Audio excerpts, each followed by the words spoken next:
Assalamualaikum warahmatullahi wabarakatuh.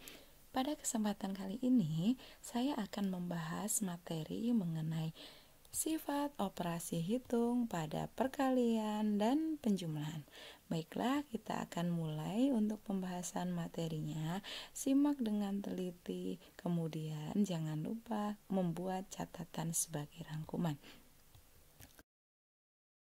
Sifat operasi hitung yang kita pelajari ini hanya berlaku untuk operasi penjumlahan dan perkalian.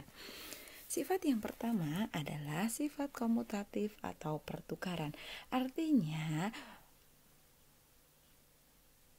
dapat ditukar tempatnya. Kita lihat. Untuk operasi penjumlahan, A ditambah B sama dengan B ditambah A. Jadi, yang pertama operasi untuk bilangan A didulukan, untuk yang kedua B-nya yang didulukan. Apakah hasilnya akan sama? Kita lihat tanda contoh.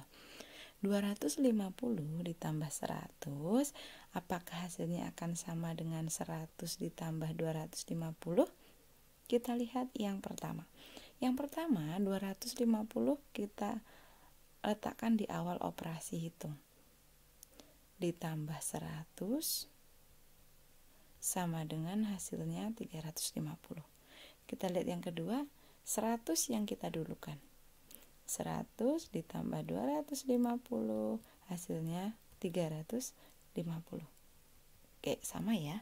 Oke, berarti berlaku untuk penjumlahan A tambah B sama dengan B tambah A. Jadi dibolak-balik hasilnya sama penjumlahan ya. Apakah untuk pengurangan berlaku? Pengurangan dan pembagian tidak berlaku untuk operasi ini karena sudah ditekankan tadi hanya berlaku untuk penjumlahan dan perkalian. Kita lanjutkan untuk operasi hitung pada perkalian. A kali B sama dengan B kali A. Kita lihat di contoh. 9 kali 6, apakah hasilnya akan sama dengan 6 kali 9? Kita lihat. 9 kali 6 hasilnya 54. Kemudian untuk 6 kali 9 hasilnya juga 54. Berarti A kali B bisa kita kerjakan dengan B kali A. Oke. Itu tadi sifat komutatif atau pertukaran pada penjumlahan dan perkalian. Oke, bisa dipahami. Kita lanjutkan untuk sifat yang kedua. Sifat yang kedua yaitu sifat asosiatif atau pengelompokan. Mengelompokkan artinya mengelompokkan beberapa operasi hitung yang dianggap lebih mudah. Kita lihat pada penjumlahan. Di sini ada 3 bilangan yaitu A, B, dan C. Kita bisa mengerjakan dulu A dengan B dulu dijumlahkan atau dengan B dengan C dulu. Jadi bisa kita tulis A tambah B dikerjakan dulu baru ditambah C, atau A ditambah B dan C dikerjakan dulu. Oke, kita lihat contohnya. 24 ditambah 23 ditambah 27 hasilnya berapa? Kita menggunakan operasi pengelompokan di awal dulu, yaitu 24 ditambah 23 dikerjakan dulu. Kita menggunakan bersusun. 24 ditambah 23 sama dengan 47. Kemudian kita tuliskan dulu yang dikurung tadi hasilnya 47. Kemudian disusul yang belum ditulis ditambah 27. Oke, penjumlahan lagi kita gunakan bersusun.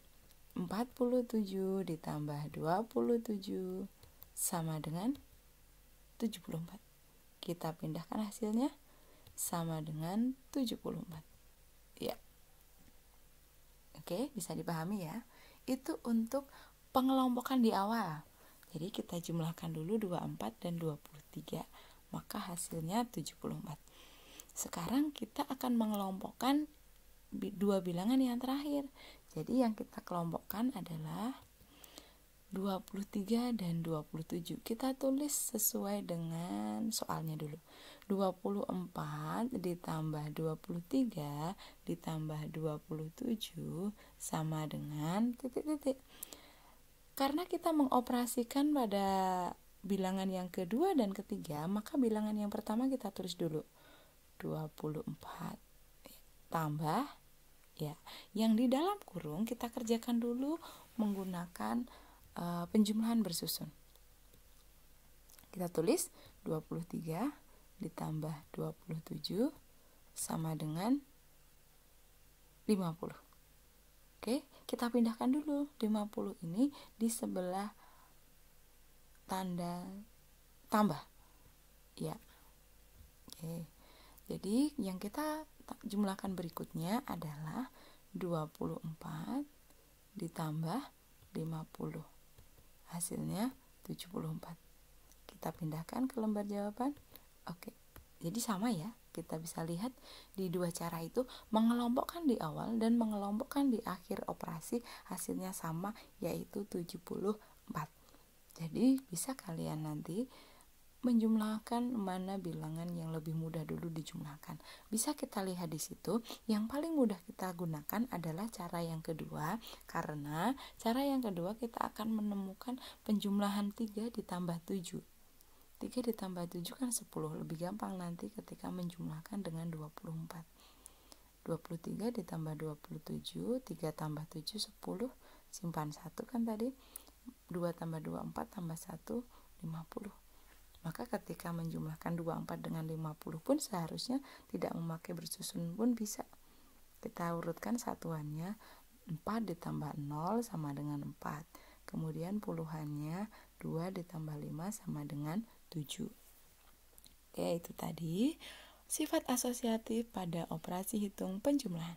Kita lihat pada operasi perkalian.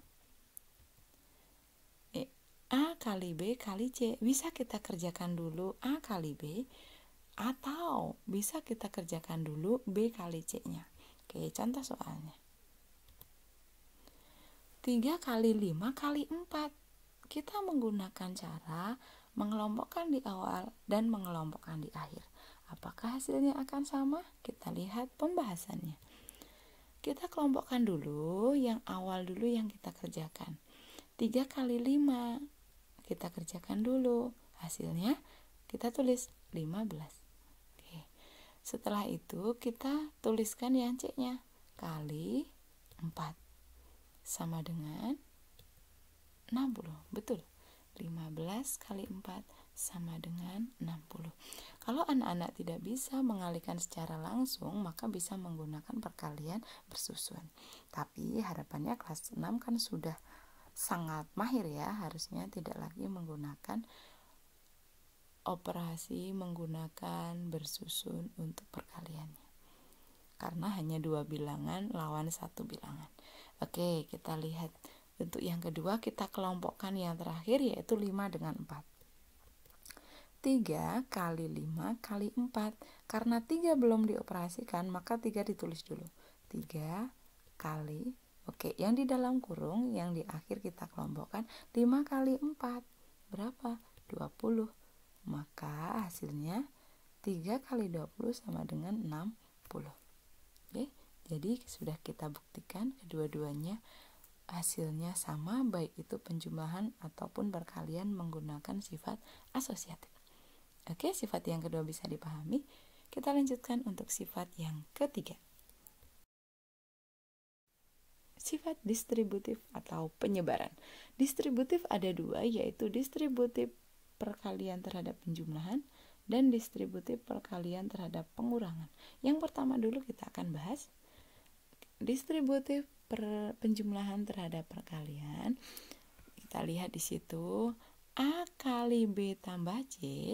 Jadi yang dikerjakan dulu, yang penjumlahan dulu, kita kalikan A kali B, kita buka kurungnya, ditambah A kita kalikan C.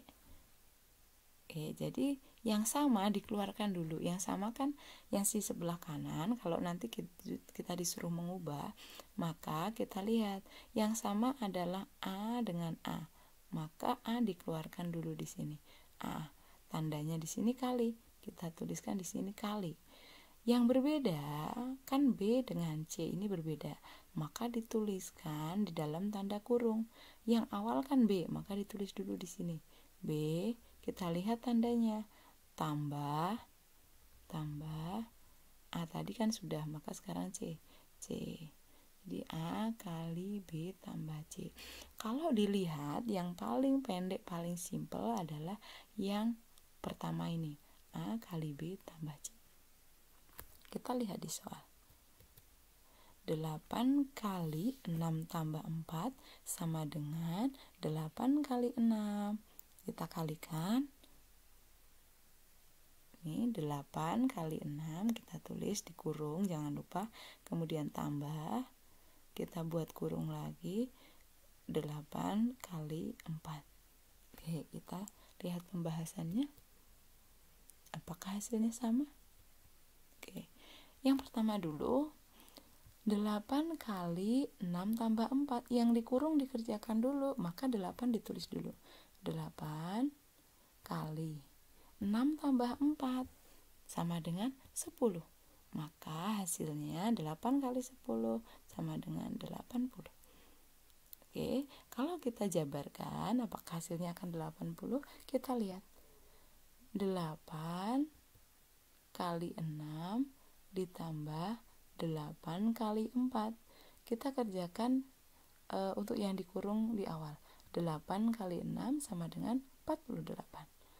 Tambah yang kedua, nih, 8 kali 4 sama dengan 32. Oke, kita buat bersusun dulu. 48 tambah 32. 8 tambah 2, 10, simpan 1, 70, 80. Oke, betul. Kita lihat, oke. Jadi hasilnya sama, paling cepat kita gunakan untuk yang pengelompokan pada penjumlahan, ya. Kita lihat berikutnya, distributif perkalian terhadap pengurangan. Sama, hanya mengganti tanda yang tadinya tambah diganti dengan kurang. Jadinya A kali B dikurang A kali C. Oke, kita lihat di contohnya.